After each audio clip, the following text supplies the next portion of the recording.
Sometimes the person we think we need is nothing like the person we've been searching for our whole lives. And sometimes wisdom and strength wear a face we never expected to see standing across from us at the altar. In the frontier town of Willow Ridge, the drought brought more than thirst. It brought a decision that would pair every unmarried man with a woman who needed protection. Mountain man Colt Avery thought he'd be matched with the oldest widow in town. He was right. Eleanor Hartwell was 30 years older, with grey hair and eyes that had seen more than he ever would. The whole town said it was wrong, but what Eleanor showed him in the days that followed changed everything he believed about strength and love. What did she know that no one else could see? Before we continue, tell us where you're tuning in from, and if this story touches you, make sure you're subscribed, because tomorrow I've saved something extra special for you. Willow Ridge wasn't much to look at from a distance. Nestled in a valley where the grasslands met the foothills of the Montana Rockies, it had started as a trading post 40 years back and grown into a proper settlement of maybe 200 souls. The main street ran straight as a rifle shot from the church at the north end to the livery at the south, with the general store, saloon, and doctor's office lined up in between like dominoes waiting to fall. Cottonwoods that had given the place half its name stood along what used to be Willow Creek, though these days the creek bed ran mostly dry, showing nothing but cracked mud and the bleached bones of what the water used to be. The drought had come on slow, the way most disasters do. First year, folks said it was just a dry spell. Second year, they prayed harder. Third year, this year, they'd started to understand that prayer alone wasn't going to save them. The wells were running low. The crops had failed. Cattle were being sold off or left to die because there wasn't enough water or feed to keep them alive. People were making hard choices about whether to stay or pack up and try their luck elsewhere. Colt Avery had watched it all from a distance, the way he watched most things that involved other people. His cabin sat high in the timber, a good 2 hours' ride from town, tucked into a clearing where a spring still ran cold and clear from the rock. He'd built it himself 5 years back when he'd first come to these mountains, built it solid and tight with his own hands and his own sweat. It had one room, a stone fireplace, and a porch that looked out over the valley. That was all he needed. That and the quiet. He was a big man, Colt, tall and broad-shouldered with hands that showed the scars of hard work and harder winters. His face was weathered the way leather gets weathered, creased at the eyes and mouth, darkened by sun and wind. His hair was dark brown, long enough to tie back when he was working, and his beard was full but trimmed close. He moved through the woods like he was part of them, quiet and sure, and he could track anything that left a mark on the earth. Grizzlies didn't bother him. Mountain lions gave him a wide berth. He preferred it that way. People were more complicated than animals. People lied. They took what wasn't theirs. They made promises they didn't keep and then looked you in the eye like they'd done nothing wrong. Colt had learned that lesson the hard way back in Wyoming, and he'd come to Montana to forget it. He trapped in winter, hunted in summer, and came into Willow Ridge maybe once a month to trade his furs and pick up supplies. He didn't make conversation. He didn't drink in the saloon. He paid his debts and left.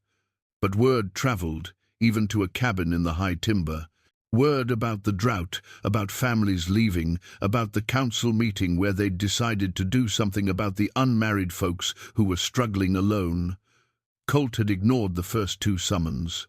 The third one came delivered by Mayor Pritchard's son, a boy of maybe 16, who'd ridden all the way up the mountain to hand him the folded paper. "Mayor says, you got to come this time, Mr. Avery," the boy had said, nervous as a rabbit. "Says it's your duty as a member of this community." Colt had stared at the paper, at the official town seal pressed into the wax, and felt something cold settle in his chest. He wasn't a member of any community. That was the whole point. But he'd read the summons, and he'd understood what they were asking. The pairing tradition was old, older than Willow Ridge itself. In the hardest times, frontier settlements had sometimes arranged marriages to make sure no one was left vulnerable. Widows needed protection. Unmarried men needed the civilizing influence of a wife. It was practical, if you didn't think too hard about what it meant for the people involved. Colt had thought about refusing, had thought about staying up in his cabin and letting them find someone else to volunteer. But something in the wording of that summons had been clear. This wasn't a request. So he'd come down from the mountain on the appointed day, riding his grey gelding into town just after dawn. The streets were already full. Seemed like everyone in Willow Ridge had turned out to watch the pairings, standing in small groups along the boardwalks, talking in low voices. Colt tied his horse outside the church and walked toward the town square, feeling their eyes on him, judging, measuring, wondering. Eleanor Hartwell had lived in Willow Ridge longer than almost anyone still breathing. She'd come west as a bride of 22, married to a cavalry officer named Thomas Hartwell, who'd been stationed at the fort before it closed. When the fort shut down, Thomas had taken his discharge, and they'd settled in Willow Ridge. He'd worked as a surveyor and a consultant for the railroad, and Eleanor had made their small house into a home. They'd never had children. Thomas had died 15 years back, thrown from a horse, and Eleanor had stayed on alone. She was 63 now, though she didn't much care what anyone thought of that number. Her hair had gone silver grey, and she wore it pulled back in a simple bun. Her face showed every year she'd lived, lined and weathered but still strong, still handsome in its way. She had blue eyes that didn't miss much, and a spine that had never learned to bend. She read books, had maybe 200 of them in her house, which was more than the rest of the town combined. She knew things: history, geography, strategy. Her late husband had taught her some of it, and she'd taught herself the rest. Her house sat on the east side of town, a neat clapboard structure with a small garden that she'd somehow kept alive even through the drought. Inside, the front room was lined with shelves, books, maps, journals, and curiosities Thomas had collected over the years. A large table dominated the center of the room, and spread across it was a leather-bound journal, its pages covered in Eleanor's careful handwriting. Observations, notes, dates and times, and small details that most people wouldn't have noticed or cared about. She'd been keeping that journal for 20 years, ever since Thomas had taught her to watch for patterns. "The world tells you what it's going to do," he used to say, "if you pay attention." Eleanor had paid attention. She'd watched the town grow and change. She'd watched people come and go. She'd noted when strangers passed through, what directions they came from, what questions they asked. She'd marked the seasons and the weather and the small signs that added up to bigger truths. And lately, she'd been watching the roads. On the morning of the pairing ceremony, Eleanor dressed carefully in a simple grey dress with a white collar. She pinned a cameo brooch at her throat, Thomas's last gift to her, and checked her reflection in the small mirror by the door. She looked exactly like what she was, an older woman preparing to do something the whole town would think was foolish. She picked up the leather journal from the table, held it for a moment, then set it back down. Some things couldn't be explained yet. Some things people had to see for themselves. The walk to the town square took 10 minutes. Eleanor knew every face she passed, and she met their eyes without flinching. She could hear the whispers. "Poor Eleanor. What's she doing here? Surely they won't expect her to." She took her place with the other unmarried women, 3 of them in total. Sarah Mills was 24, pretty in that fresh-faced way young women are, with blonde hair and nervous hands. Mary Catherine Porter was 31, a schoolteacher with brown hair and intelligent eyes. And then there was Eleanor, standing at the end of the line with her hands folded calmly in front of her. The church bell rang 9 times. Mayor Pritchard stepped up onto the platform they'd built in the square, Reverend Stone beside him. Doc Brennan stood off to one side, his medical bag at his feet like he expected someone to need tending before this was through. And then the men began to arrive, one by one, called by name to learn who the council had chosen for them. The first pairing went to a young ranch hand named Billy Cooper, matched with Sarah Mills. The girl blushed crimson but stepped forward when her name was called, and Billy took off his hat and nodded respectfully. A murmur of approval ran through the crowd.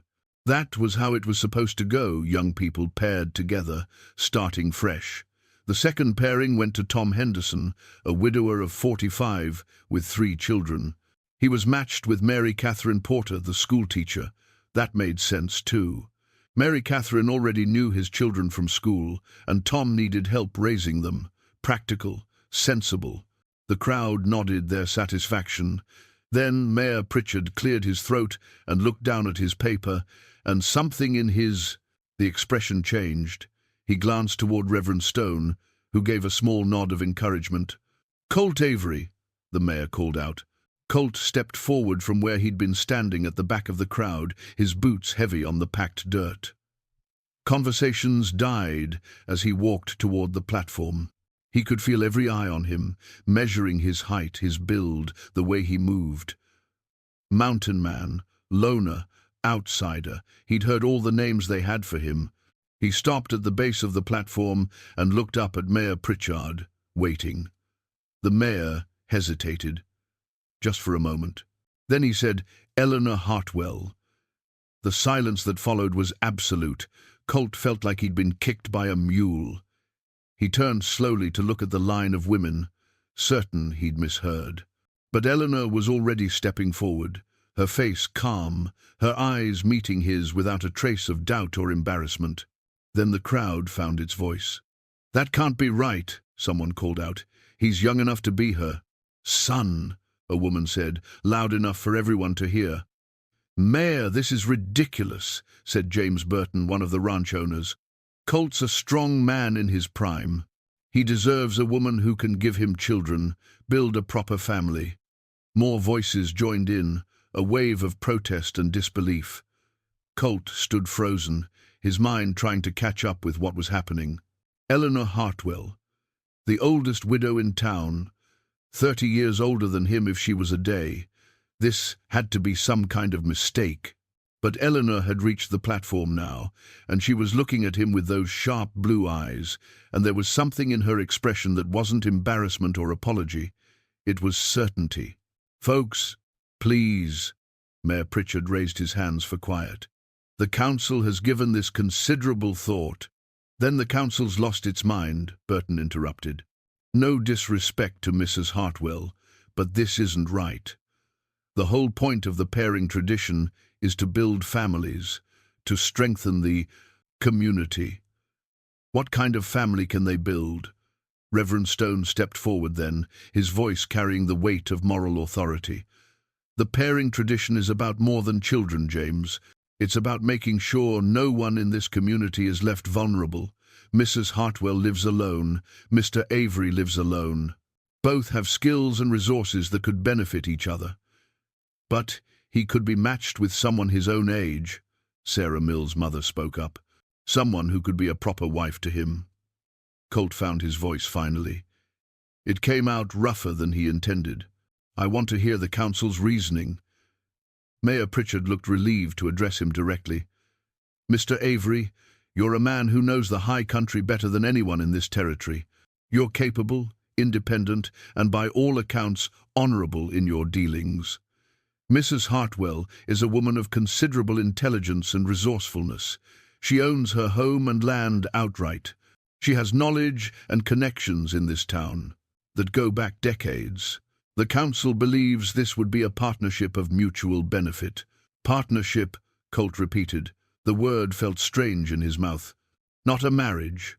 "The pairing ceremony is a marriage ceremony," Reverend Stone said gently, "but what that marriage looks like is between the two people involved. No one is asking for more than respect and mutual support." Colt looked at Eleanor again. She hadn't moved, hadn't spoken, just stood there, with her hands folded and her chin up, waiting to see what he would do. There was dignity in her silence, a kind of strength that made the crowd's protests seem small and petty by comparison. "What do you say to this?" he asked her directly. Eleanor's voice was steady, clear. "I say the council chose well. I have no illusions about romance, Mr. Avery. I'm not looking for a sweetheart, but I am looking for someone reliable, someone who keeps his word, and someone who won't be intimidated by a woman who speaks her mind. From what I've observed of you these past 5 years, you seem to fit that description." "You've been observing me?" The words came out sharper than he meant them. "I observe everyone in this town," Eleanor said simply. "It's a habit. And what I've observed is that you're a man who values his solitude, but who doesn't cheat, doesn't steal, and doesn't cause trouble. That's more than can be said for many men half your age." Someone in the crowd laughed, a nervous sound that died quickly. Colt felt the anger rising in him, the old familiar feeling of being trapped, of having choices made for him by other people who thought they knew what was best. He'd come to Montana to get away from exactly this kind of situation, but he'd also given his word when he signed that summons that he'd abide by the council's decision. That was the agreement. That was the price of being part of a community, even at arm's length. He looked at Mayor Pritchard. "And if I refuse?" The mayor's face went grave. "Then you'll no longer be welcome to trade in Willow Ridge. The council will spread word to the other settlements. You'll be on your own, Mr. Avery. Truly alone." There it was. The threat wrapped in reasonable words. Agree to this or lose everything he'd built here, sparse as it was. Go back to being a drifter with no place to call home, even from a distance. Colt turned back to Eleanor. She was still watching him, and now he saw something else in her eyes. Not pleading, not hope exactly, but a kind of recognition. Like she understood the trap he was in, because she'd been in traps herself and knew what they felt like. "Why would you agree to this?" he asked her, low enough that only she could hear. "Why not fight it?" "Because I have my reasons," Eleanor said quietly, "and because sometimes the choice that looks worst is actually the one that saves you. Give me a chance to prove that, Mr. Avery." The ancient brass bell sat on a small table beside the platform, the same bell that had been used for every important community ceremony since Willow Ridge was founded. It would be rung after each pairing was accepted, a public seal on a public commitment. Colt looked at that bell, then at the crowd, then back at Eleanor Hartwell. She wasn't what he'd expected, wasn't what he'd wanted. But there was something in her steady gaze that made him think there was more to this than anyone was saying. "All right," he said finally. "I'll agree to the pairing." A collective exhale went through the crowd, relief mixed with disapproval. Eleanor nodded once, grave and formal. "Thank you." Mayor Pritchard looked like he'd been holding his breath. "Then, by the authority vested in me by this council and this community, I declare Colt Avery and Eleanor Hartwell paired under the tradition. Reverend Stone will formalize the marriage tomorrow at the church. You're both expected to attend." Reverend Stone reached for the brass bell and rang it 3 times. The sound carried across the square, clear and final, sealing what had been done. The crowd began to disperse, talking in urgent whispers. Colt saw the looks they were giving him, some pitying, some disgusted, some just confused. He ignored them all and focused on Eleanor, who had stepped down from the platform and was waiting for him with that same calm expression. "I suppose we should talk," she said. "Would you come to my house? I'll make coffee, and we can discuss the practical arrangements." Practical arrangements? Like this was a business deal instead of a marriage. Maybe that's all it was. "Fine," Colt said. "Lead the way." They walked together through the town, side by side but not touching, and the whispers followed them like autumn leaves blown by the wind. Colt kept his eyes forward and his jaw tight, and beside him Eleanor Hartwell walked with her head high like she was exactly where she was meant to be. 3 weeks passed, and Colt found himself coming down from the mountain more often than he'd intended. At first, it was just to deliver his survey findings, detailed maps showing every approach to Willow Ridge, every place where riders could enter the valley unseen, every defensive position worth holding. But then Eleanor had questions about the maps, and then she wanted him to explain certain terrain features. And then they were having coffee while discussing strategy. and somehow it had become routine. He'd arrive mid-morning, tie his horse behind her house where it was less conspicuous, and let himself in through the back door. Eleanor would have the maps spread across her table, sometimes with new notations based on letters she'd received. They'd work through scenarios if riders came from the north, if they came at night, if they split their forces. It was like playing chess with human lives, and Colt found himself drawn into it despite his better judgment. Eleanor had actually pulled out a chess set one afternoon, a beautifully carved wooden set her husband had, brought back from somewhere back east. She'd set it up on a small side table and announced that if Colt was going to help her think strategically, he needed to understand strategy in its purest form. "I don't play games," Colt had said. "This isn't a game," Eleanor had replied. "It's a lesson." She'd beaten him soundly the first 3 matches, patiently explaining his mistakes. By the 4th match, Colt was beginning to see patterns, to think ahead. By the 10th match, he was making Eleanor work for her victories. "You learn fast," she'd said approvingly. "That's the mountain man in you. You survive by learning." "I survive by being careful," Colt had corrected. Same thing, really. On this particular morning, Eleanor had something new to show him. She brought out her brass spyglass, a military-grade instrument that had belonged to Thomas, and gestured for Colt to follow her outside. They walked to the edge of town, where the land began to rise toward the foothills. "Look, there," Eleanor said, handing him the spyglass and pointing east. "Tell me what you see." Colt extended the spyglass and scanned the horizon. At first he saw nothing unusual, just the empty land stretching away toward distant mountains. Then he noticed movement on one of the far ridges. Riders, maybe 6 or 7 of them too far away to make out details. "Riders on the eastern ridge," he said, "too far to identify." "They've been passing through that area for the past week," Eleanor said. "Different groups, or the same group making multiple trips. Always on that same ridge, always heading south. Could be traders, could be drifters. Could be," Eleanor agreed. "But traders usually take the main road, and drifters don't usually travel in organized groups." Colt lowered the spyglass and looked at her. "You've been watching them every day?" "Every day for 8 days now. Always between mid-morning and noon. Always the same route." Eleanor's face was troubled.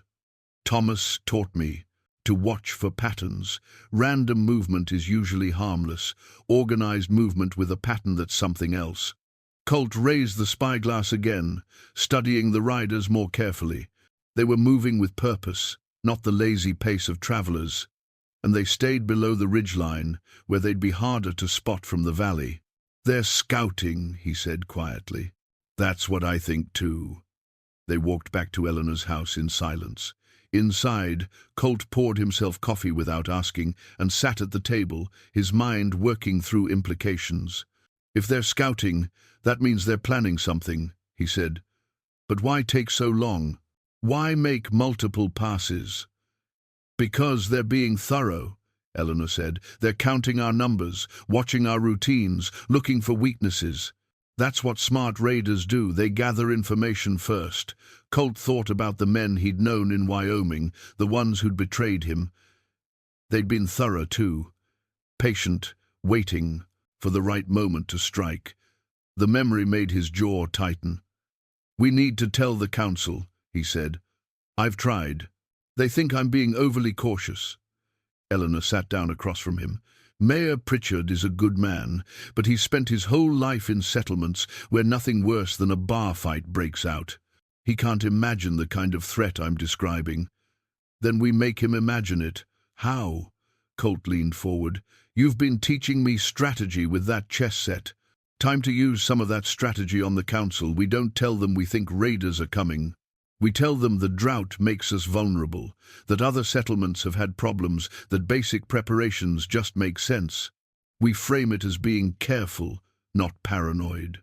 Eleanor's eyes lit up with something like approval. That might actually work. Pritchard responds well to practical arguments, and while we're convincing them, we start preparing on our own. Quiet-like. I can talk to a few of the men who know how to handle themselves. Doc Brennan, maybe some of the ranch hands. We don't call it a militia. We just say we're organizing a watch. You've thought about this, Eleanor observed. I've been thinking about a lot of things lately. Colt met her eyes, including why you really chose me. It wasn't just because I know the mountains, was it? Eleanor was quiet for a moment, then shook her head.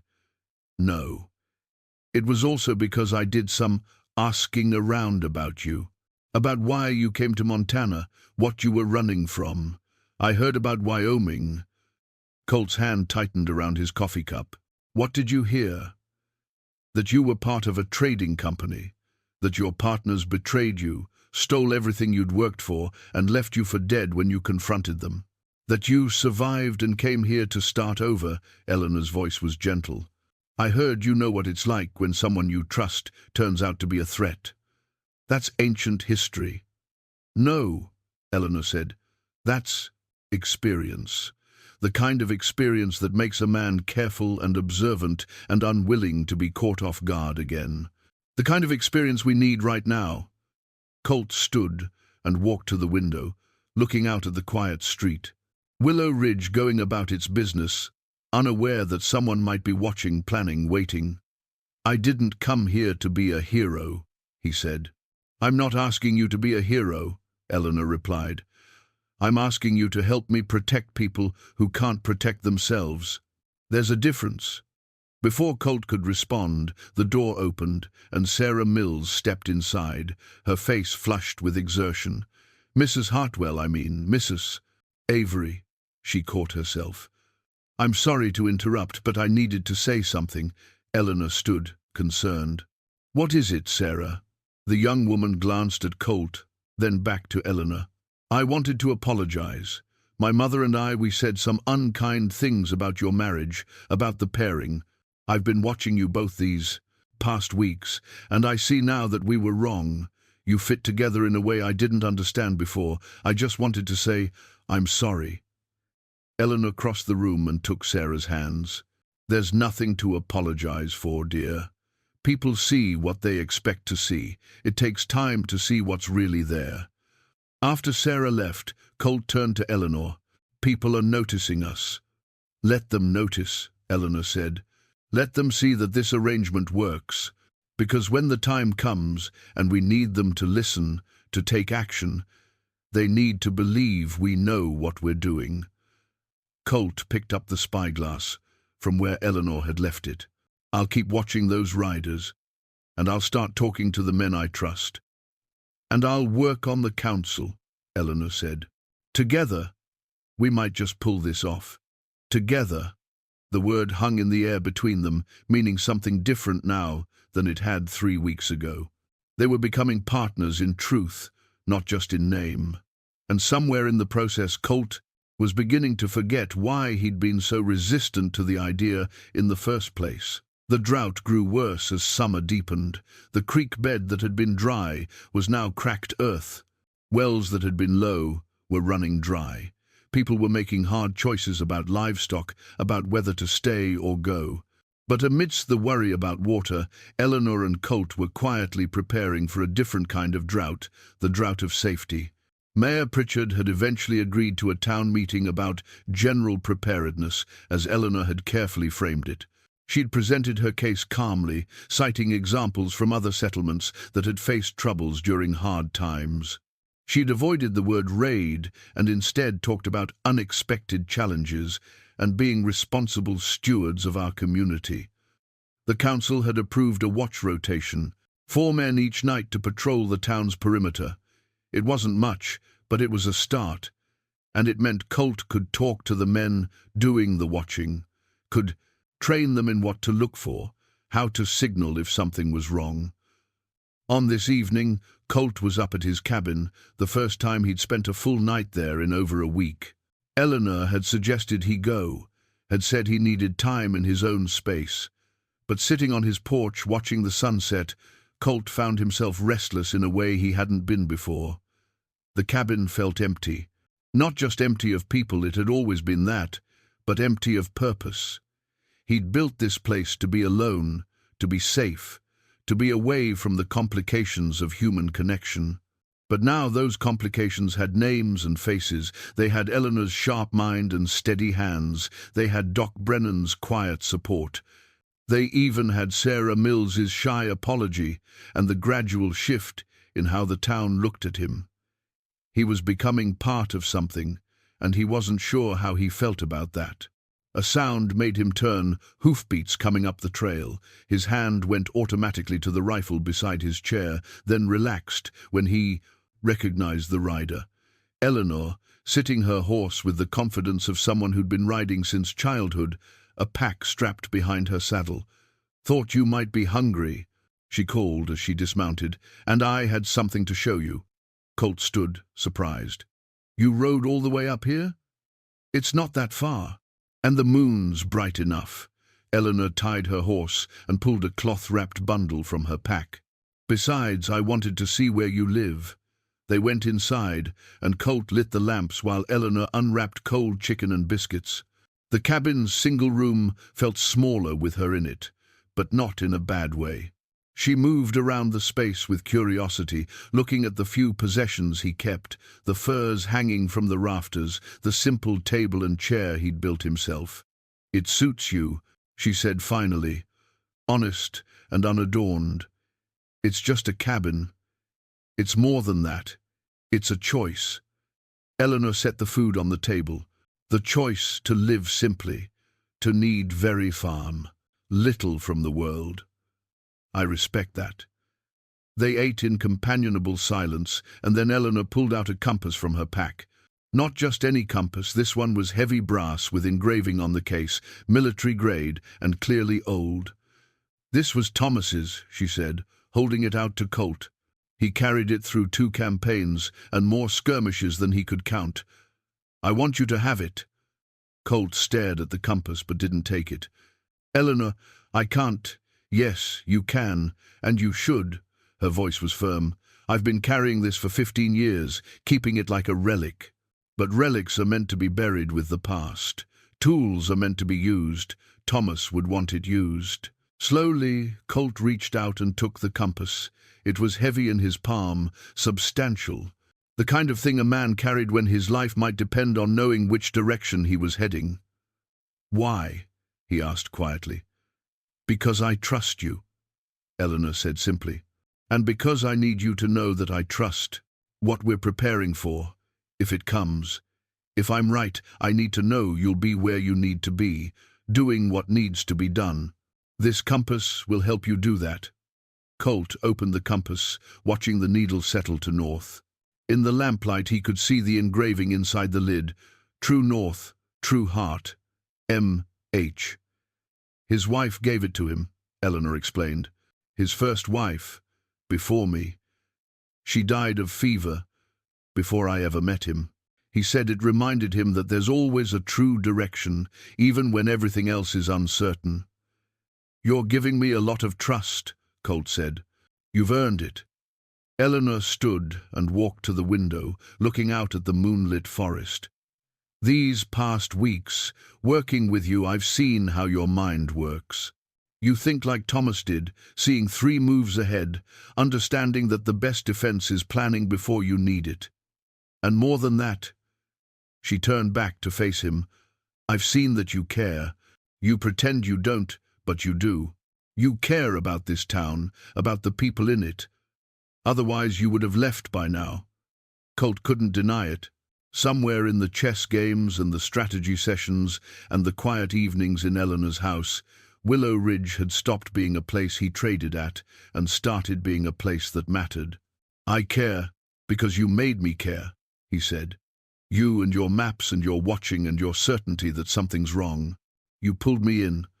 I gave you a reason," Eleanor corrected gently. "You chose to care. That's different." They stood in the lamplight of his cabin, husband and wife in name, partners in purpose, and something else that neither of them had quite found words for yet.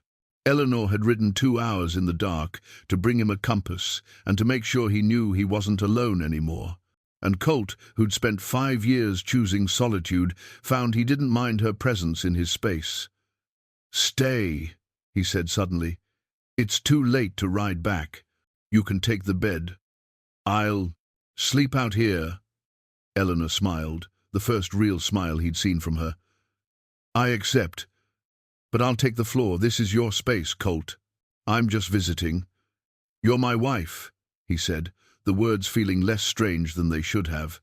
"That means you get the bed." In the end, they compromised.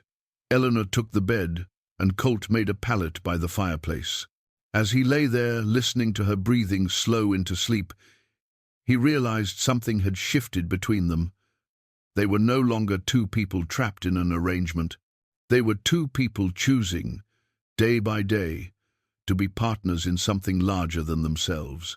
And when dawn came and they rode back down the mountain together, Colt carried Thomas Hartwell's compass in his pocket, pointing true north, showing him the way home. The expedition to redirect water from the high mountain springs was supposed to be routine. 6 men Colt, 2 ranch hands named Pete and Samuel, young Billy Cooper who'd been paired with Sarah Mills, and 2 others from town. They'd take 3 days to reach the springs, set up a proper diversion system, and return with news that water would be flowing to Willow Ridge within the week. Eleanor had seen them off at dawn with provisions and careful instructions. She'd pressed her hand briefly to Colt's arm before he mounted, a gesture of connection that was becoming more natural between them. "Be careful," she'd said, "and pay attention to anything unusual." Those words echoed in Colt's mind on the 3rd day when they found the tracks. They were camped near the springs, having successfully completed the initial diversion work. Colt had gone out at first light to scout the area, making sure the water would flow properly. That's when he saw them fresh horse tracks, multiple riders, leading up into a narrow canyon he'd planned to explore. He followed the tracks carefully, every instinct alert. The riders had been here recently, within the last day. They'd stopped in several places, as if observing or discussing something, and they'd left something behind. In a small clearing sheltered by rocks, Colt found the remains of a camp. Not old, the ashes were barely cold. Supplies had been cached here. Ammunition boxes, dried food in quantity, coils of rope, and tools that had no business being in a hunting camp.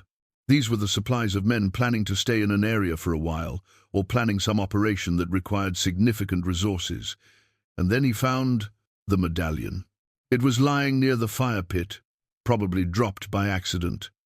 Silver, about the size of a dollar coin, with a distinctive engraving, a wolf's head surrounded by crossed rifles. Colt's blood ran cold when he saw it. He knew that symbol, had seen it before, years ago in Wyoming. The wolf pack, that's what they'd called themselves, the men who'd betrayed him. They'd been organized crime, dressed up as a trading company, running schemes across 3 territories. Colt had been their tracker, their wilderness guide, too naive to realize what he was really helping them do until it was too late. When he'd found out and confronted them, they'd beaten him half to death and left him in the mountains to die. Their leader had been a man named Jackson Reeves, smart, ruthless, with a gift for organization and no conscience to slow him down. And Reeves had a habit of giving his inner circle these medallions, marks of belonging to something larger than themselves. Colt pocketed the medallion and moved deeper into the canyon, following more tracks. What he found made his stomach turn. An overlooked position with a clear view down into the valley where Willow Ridge sat. Someone had been up here recently with a spyglass. He found the marks where a tripod had been set up, the disturbed earth where someone had knelt for a long time, watching. And carved into a rock, barely visible, were markings. A map in miniature showing Willow Ridge's layout with symbols marking key buildings, the general store, the bank, the church. Even Eleanor's house, marked with an X. They weren't just scouting, they were planning a specific operation, detailed and organized. And they'd been at it for weeks, maybe months, gathering information while everyone in Willow Ridge went about their lives unaware. Colt made his way back to camp, his mind racing. He needed to get back to town, needed to warn Eleanor, needed to find something interesting, Pete asked as Colt rode in. "Change of plans," Colt said, dismounting. "We're heading back now." Today. But we haven't finished the now, Colt said, his tone leaving no room for argument. Pack up everything. We ride within the hour. They made it back to Willow Ridge in record time, pushing the horses harder than was wise. Colt went straight to Eleanor's house, barely pausing to tie his horse. She opened the door at his knock, took one look at his face, and pulled him inside. What happened? Colt pulled out the medallion and set it on her table. Recognize this? Eleanor picked it up, studying the engraving. No. Should I? It's the mark of a group called the Wolf Pack, criminal organization out of Wyoming. I used to work for them before I knew what they really were. Colt's voice was tight with barely controlled anger. They're the ones who betrayed me. They're the ones I've been running from. Eleanor's face went pale. And you found this in the mountains? Found that and a camp and supplies and a observation post with a clear view of Willow Ridge. They're not just watching, Eleanor. They're planning to hit this town, and soon. How do you know it's soon? Because they had maps carved into rock, detailed maps showing key targets. Nobody goes to that trouble unless they're close to executing. Colt paced the small room like a caged animal. And there's more. The camp was abandoned recently, maybe last night, which means they knew we were coming to that area. Or they finished their reconnaissance and moved to the next phase. Eleanor sat down slowly, her hand still holding the medallion. You think they know about you? About you being here? I don't know. Maybe. Or maybe it's just bad luck that they targeted the same town I ended up in. Colt stopped pacing and looked at her. Eleanor, you've been right all along. There is a threat, and it's bigger than random raiders. These men are professionals. They plan, they organize, they execute with precision. And if they're targeting Willow Ridge, then we're in serious trouble. Eleanor finished quietly.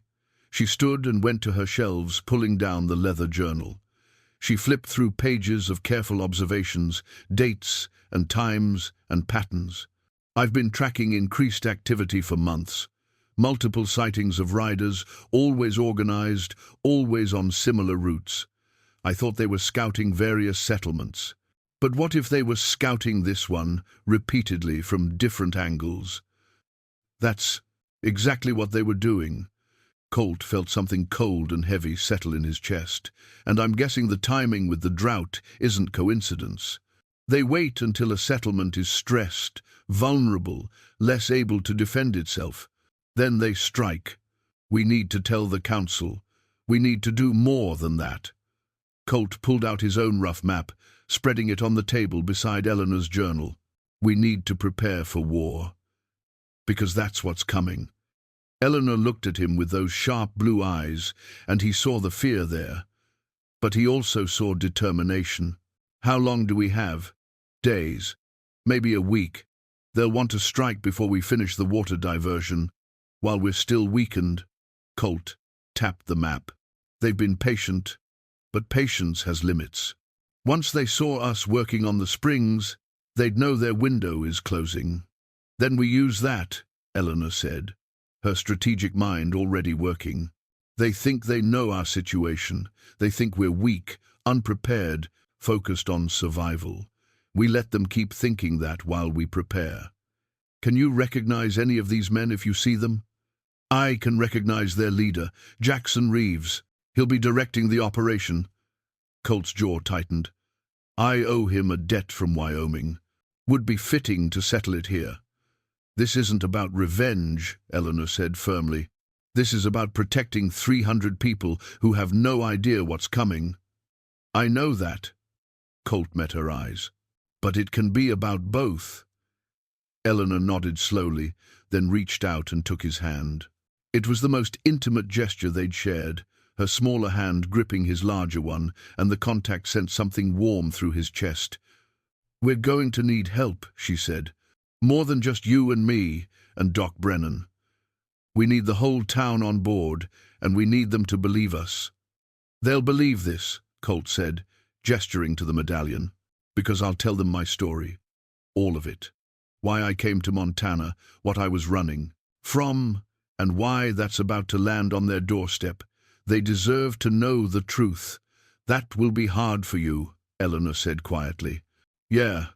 Colt squeezed her hand briefly, then let go. But you were right about something else too. I do care about this town, and I'll be damned if I let Reeves and his pack of wolves destroy it. Eleanor stood and went to the window, looking out at the peaceful street, at people going about their evening routines with no idea their world was about to change. When she turned back, her face was set with resolve. Then we call a town meeting, tonight, and we tell them everything. Everything, Colt agreed. They stood together in the fading light, two people who'd been brought together by circumstance and manipulation, now choosing to stand together by choice. Outside, Willow Ridge settled into evening, unaware that the drought had brought more than thirst to their door. It had brought reckoning, and the reckoning had a name.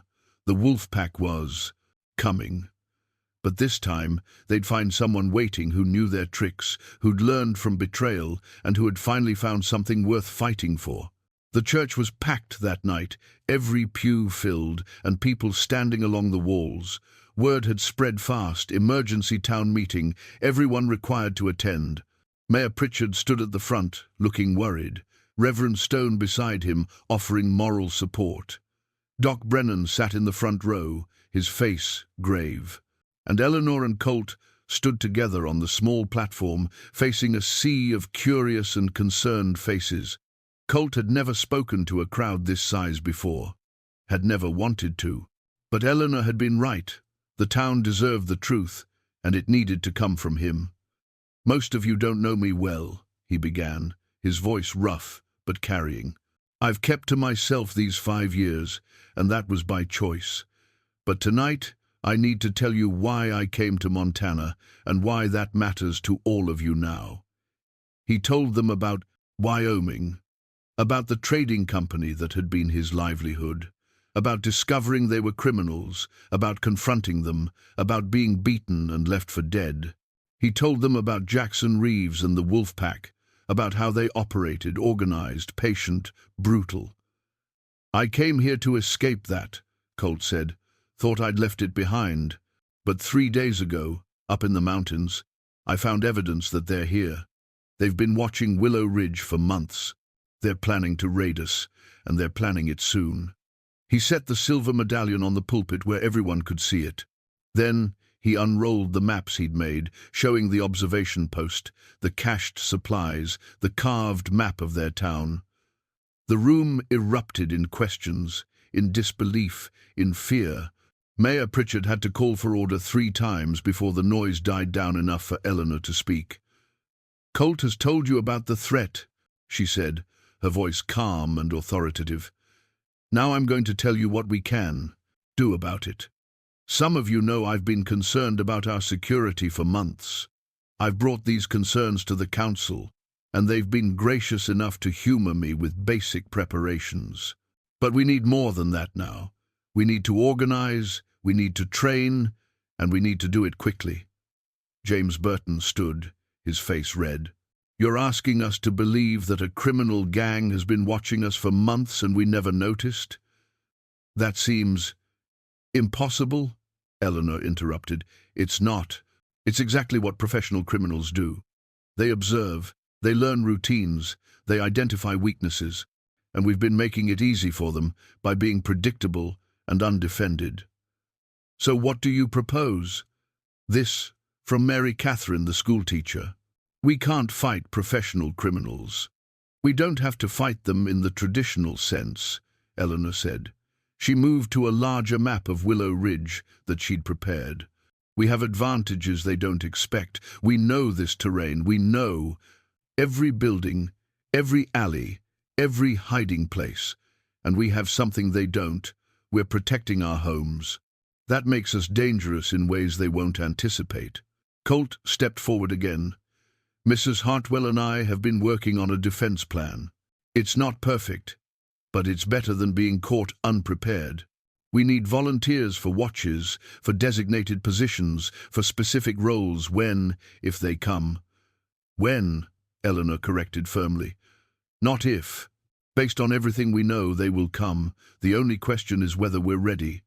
Doc Brennan stood then, lending his authority to their cause. I've known Eleanor for 20 years. She's not given to panic or wild imagination. If she says there's a threat, I believe her, and I'm volunteering to help however I can. That broke the dam. Others began to speak, some volunteering, some asking practical questions, some still skeptical but willing to listen. Mayor Pritchard, to his credit, took control and began organizing the put volunteers into groups. The next 3 days were a blur of activity. Colt worked from dawn until well past dark, training men in basic defensive tactics. He taught them to hold positions, to use cover effectively, to signal without sound. He showed them the approaches raiders would likely use and positioned watchers accordingly. Eleanor coordinated everything else: supplies, communications, civilian safety. She organized the women and older children to prepare the church as a stronghold, reinforcing doors and stockpiling medical supplies. She set up a system of signals using the old fire pits on the ridge, a network of beacons that could relay messages across the valley. The town's ancient signal fire pit on the eastern ridge became the key to their communication system. It was a stone structure built by the settlement's founders, designed to send smoke signals to distant observers. Eleanor and Colt spent an afternoon restoring it, clearing debris and stocking it with the right wood for clear, visible smoke. 3 fires means raiders spotted, Eleanor explained to the volunteers. 2 fires means they're approaching from the north. 1 fire means south. We'll have watchers on every approach, and they'll light the signals the moment they see anything. Not everyone cooperated willingly. Some folks, like Burton, still thought Eleanor was being paranoid and Colt was a troublemaker. But they went along because the majority voted for it, and because even the skeptics could admit that being careful cost nothing if the threat never materialized. On the 4th evening, Colt and Eleanor sat in her house, exhausted, reviewing their preparations one more time. The maps were covered in notations now, showing defensive positions, fallback points, civilian rally locations. "Do you think it's enough?" Eleanor asked quietly. "I don't know," Colt admitted. "We don't know how many of them there are, or exactly when they'll come, or what their plan is. We're doing the best we can with what we have." Eleanor nodded, then looked at him with an expression he'd never seen before: vulnerability. "I'm afraid, Colt. I've been pretending I'm not, keeping it together for everyone else. But the truth is, I'm terrified. I'm not a warrior. I'm just someone who reads books and makes plans. What if my plans aren't good enough?" Colt moved to sit beside her, close enough that their shoulders touched. "Your plans are good, better than good. You've thought of things I never would have. And you're not just someone who reads books, you're someone who sees what others miss, who thinks ahead, who cares enough to prepare, even when people think you're crazy. That's its own kind of courage."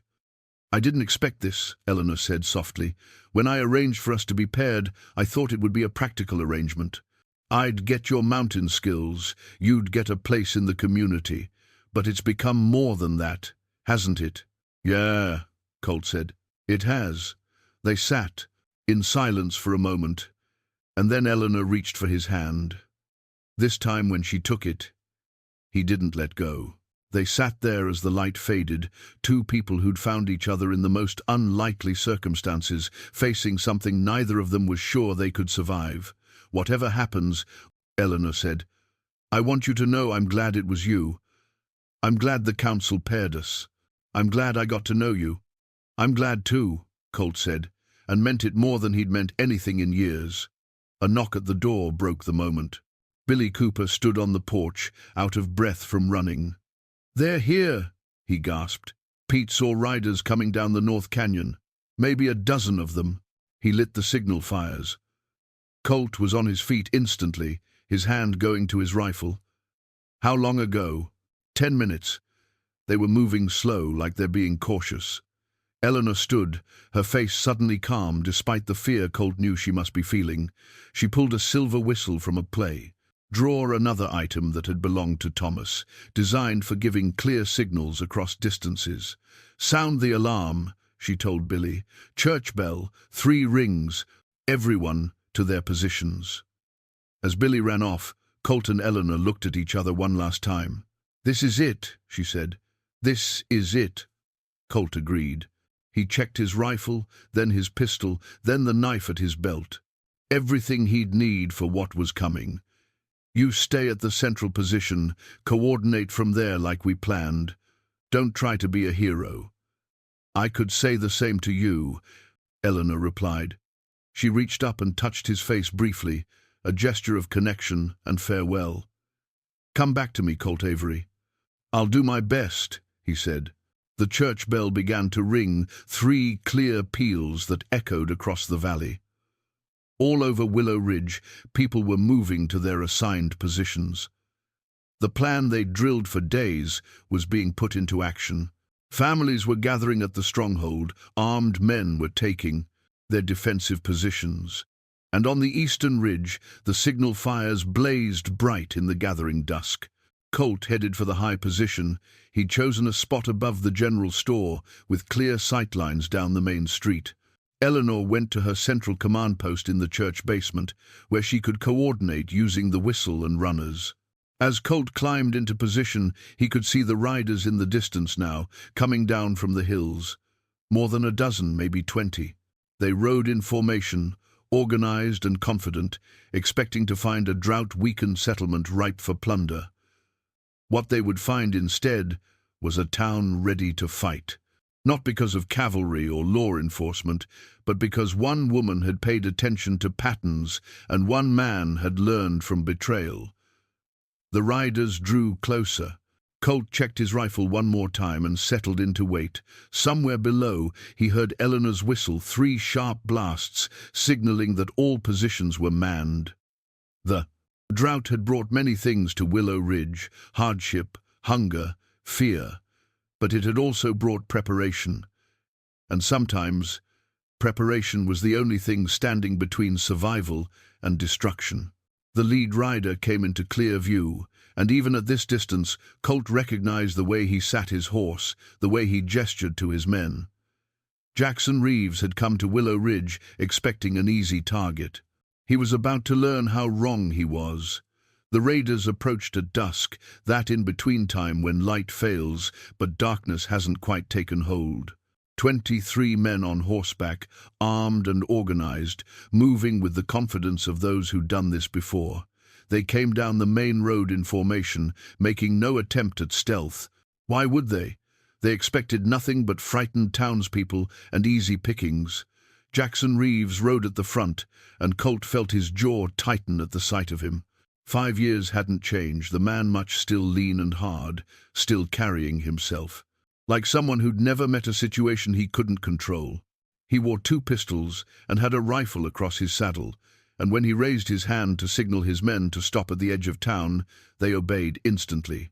Colt watched from his high position, his breathing steady despite the rage that wanted to take over. This wasn't about revenge. This was about protecting people who couldn't protect themselves.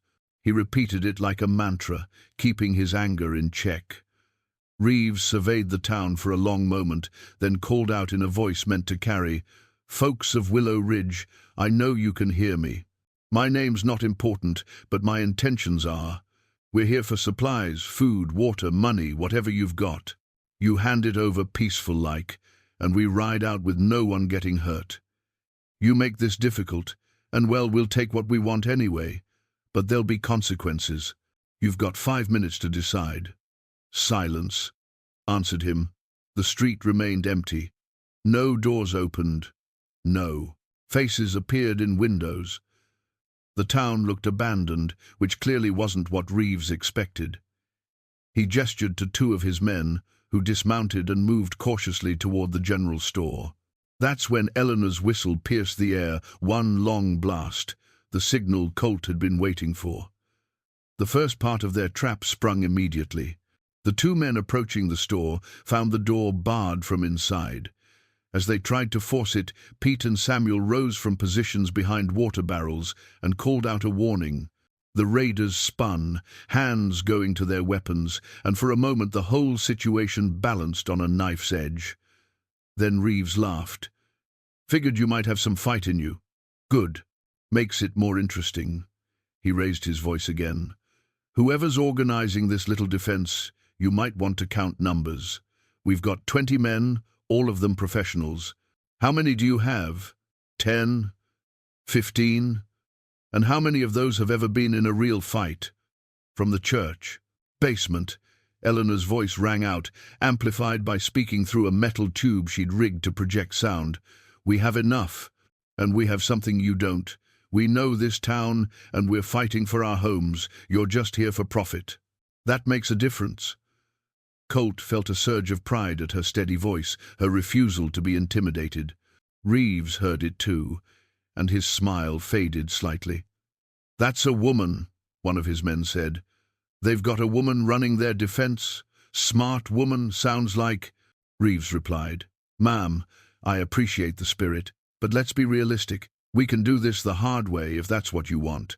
But a lot of folks are going to get hurt, including you. Is that really what you want for your town?" "What I want," Eleanor called back, "is for you to turn around and leave. You're not welcome here." Reeves shook his head. "Can't do that. We've invested too much time in this operation. See, we've been watching you folks for months. We know you're stretched thin from the drought. We know most of your men are farmers, not fighters. We know." He stopped abruptly because Colt had just shot his hat off his head. The rifle crack echoed across the valley, and Reeves' hat went spinning into the dust. Every raider's head snapped up, looking for the shooter, hands going to weapons.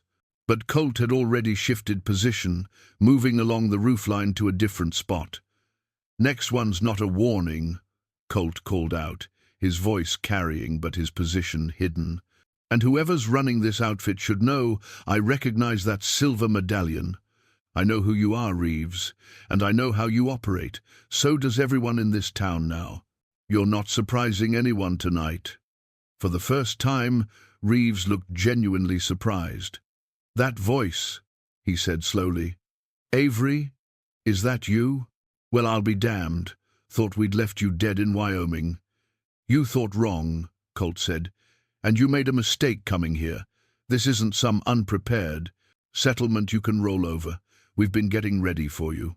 So I'm going to give you the same choice you gave us, ride out now, or we make this difficult." Reeves picked up his hat, examining the bullet hole through the crown. When he looked up, his expression had changed from confident to calculating. He was reassessing. Colt could see it, trying to figure out what he was really facing. "You always were a good shot, Avery," Reeves said. "But shooting hats isn't the same as shooting men, and we both know you're not a killer. You proved that back in Wyoming when you had the chance to put me down and couldn't do it." "That was before you threatened my town," Colt replied. "Your town?" Reeves laughed. "Since when does a loner like you claim any place as his?" From her position, Eleanor's whistle sounded again, 3 short blasts. Around the perimeter, men stepped into view from their hiding positions, rifles visible. Not many, maybe 15 in all, but positioned well, with good cover and clear lines of fire. It was a show of force, letting Reeves see what he was up against. Reeves surveyed the positions with a professional eye. Colt could almost see him doing the calculations. His numbers were better, but the defense was organized and ready. This wasn't going to be the easy raid he'd planned.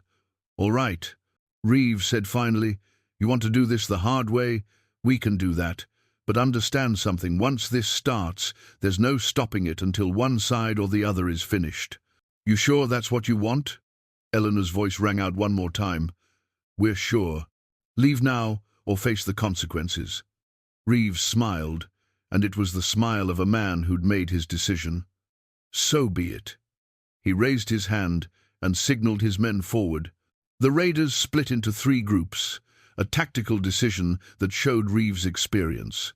They'd try to flank the defenders, divide their attention, create confusion. But Eleanor had anticipated this. Her whistle sounded in a complex pattern, and the defenders shifted to counter the new positions. Colt took careful aim and fired again, not at a man but at a horse's hooves, sending up dirt and making the animal rear. The raider fought for control, while his companions scattered for cover. It was a warning and a demonstration: we can hit what we aim at, and we're not afraid to fight. The raiders returned fire, but they were shooting at shadows and positions that gave good cover. Bullets sparked off stone and buried themselves in wood, but none of the defenders were hit. They'd chosen their positions well, and they held their fire, not wasting ammunition on shots that wouldn't count. Reeves saw the problem. His men were pinned down, unable to advance without exposing themselves. He called out orders, trying to reorganize, and 3 of his men made a run for the livery, hoping to gain a position there. Eleanor's whistle sang out 2 sharp blasts, and Billy Cooper and Tom Henderson rose from concealment inside the livery itself. The raiders found themselves staring down rifle barrels at close range and wisely surrendered, dropping their weapons and raising their hands. That left 20 men, and Reeves was getting angry. He dismounted and moved forward on foot, using buildings for cover, gesturing for his men to follow. They were professionals. Colt had to give them that. They moved well, covered each other, advanced in rushes that minimized exposure. But they were advancing into prepared positions, and every step forward put them deeper into the town's defensive network. Eleanor's planning was working. The raiders were being channeled into killing zones where the defenders had clear advantage. Colt moved again, using his knowledge of the rooflines to stay ahead of their ability to track him. He fired 3 more times, each shot precise, each one driving raiders into cover or forcing them to abandon and advance. He wasn't trying to kill, not yet, just to control their movement, to make them react instead of act. Then Reeves made his move. He'd spotted Eleanor's position in the church basement, had figured out she was coordinating the defense. If he could take her out, the defense would collapse. He gathered 5 of his best men and made a direct assault on the church, firing as they ran, providing covering fire for each other. Colt saw it happening and felt his heart stop. Eleanor was down there, protected but not invulnerable. He shouted a warning and fired, dropping one of the raiders with a leg shot. But the others kept coming, determined to breach the church. That's when Colt made his choice. He abandoned his high position and ran, using every bit of his mountain-honed speed and agility to cross the rooftops and reach ground level. He hit the street running, his hunting knife already in his hand, his rifle slung across his back. Reeves and his remaining men had reached the church steps. Eleanor's whistle was sounding an alarm, calling for reinforcements, but they were too far away to help in time. Reeves kicked at the reinforced door, and while it held, it wouldn't hold forever. "Reeves!" Colt shouted.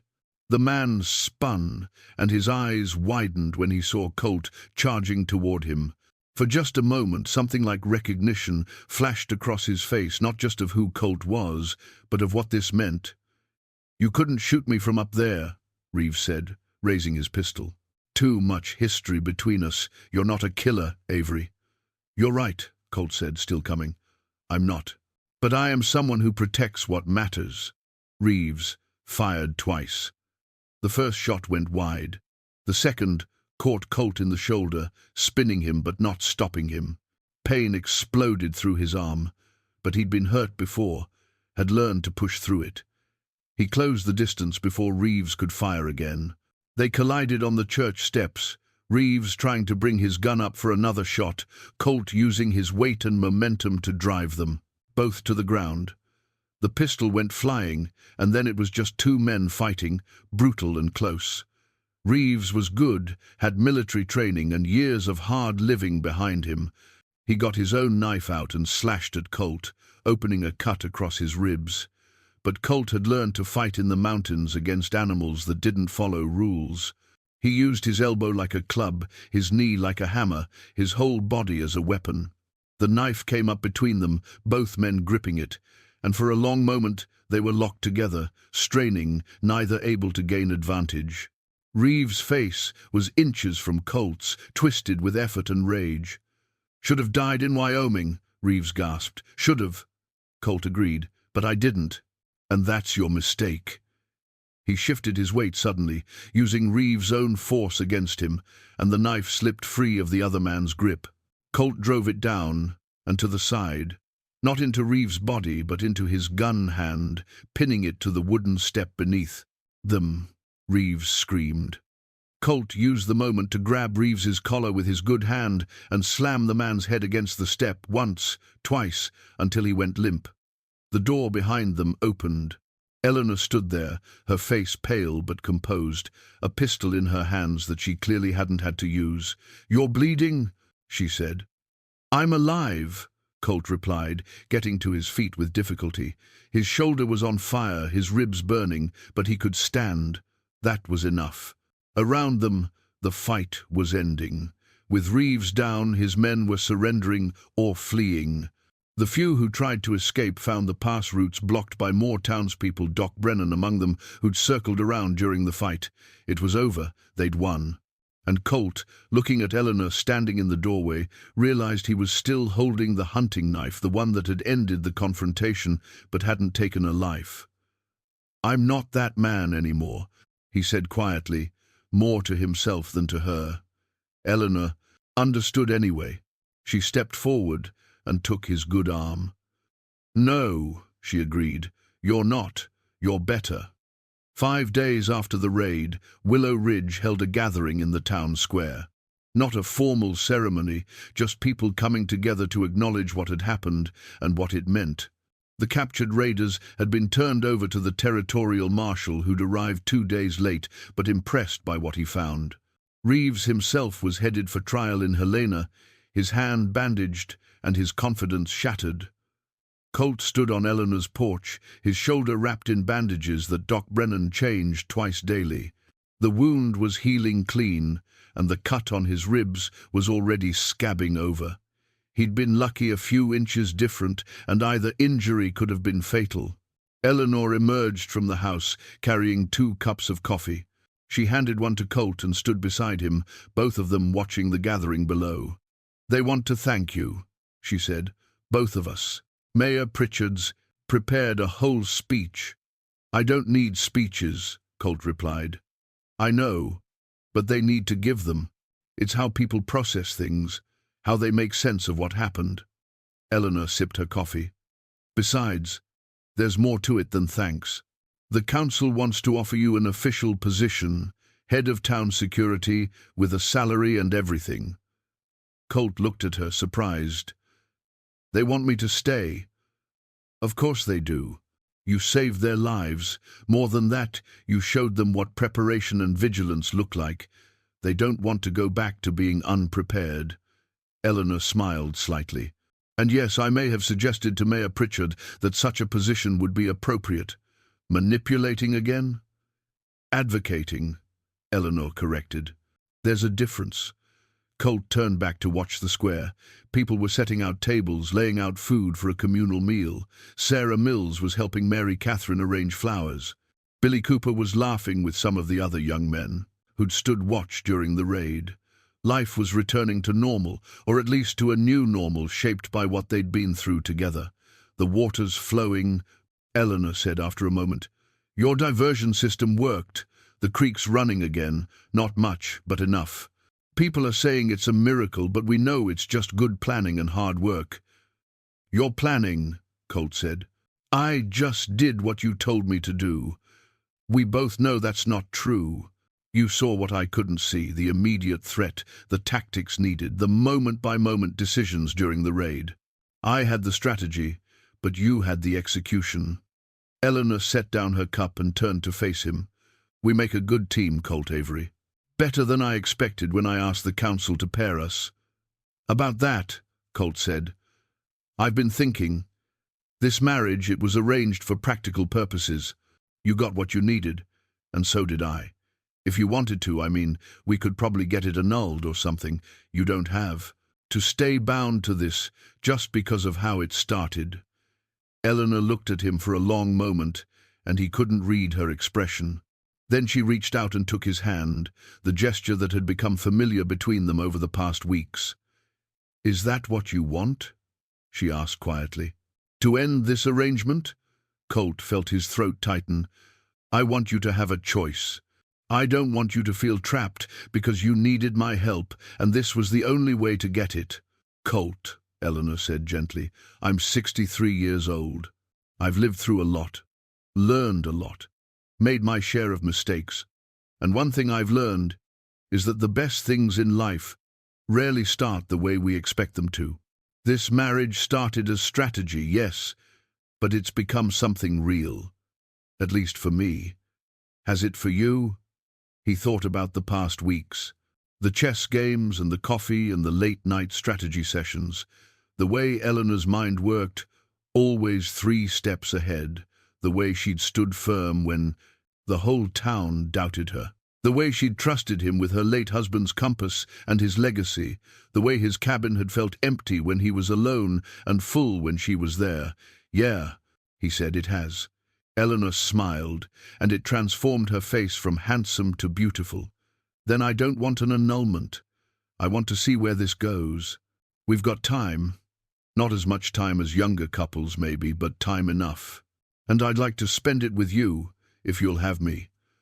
"I'll have you," Colt said, and meant it with everything he had. They stood together on the porch, and for the first time, Colt leaned down and kissed her properly. Not the formal brush of lips from the wedding ceremony, but a real kiss that said this was a choice, a commitment, a beginning. When they pulled apart, Eleanor was blushing slightly. "Well," she said, "that's settled then." "That's settled," Colt agreed. Down in the square, Mayor Pritchard was calling for attention, preparing to give his speech. Colt and Eleanor walked down together to join the gathering, and people made space for them at the center. The mayor talked about courage and preparation and community. Reverend Stone offered a prayer of gratitude.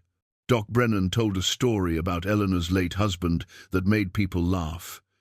And then they brought out a new journal, a blank, leather-bound book similar to the one Eleanor had kept for 20 years. Mayor Pritchard presented it to them both. "For the new guardians of Willow Ridge," he said, "may you continue to watch over us with the same care and wisdom you've shown these past months." Eleanor took the journal and opened it to the first page. In the space for names, she wrote, "Eleanor and Colt Avery, guardians." Then she handed the pen to Colt, who added the date and their first entry, "Willow Ridge is safe. The water flows, the people endure, we will watch." The gathering erupted in applause. People came forward to shake their hands, to thank them, to welcome Colt properly into the community he'd saved. Sarah Mills hugged Eleanor and whispered an apology for ever doubting the pairing. Billy Cooper shook Colt's good hand and said he wanted to learn to track like Colt did.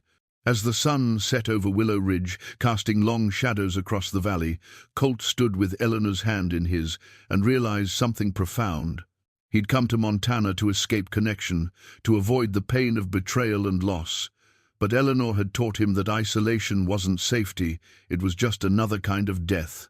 Real safety came from being part of something larger than yourself, from having people who counted on you and people you could count on in return.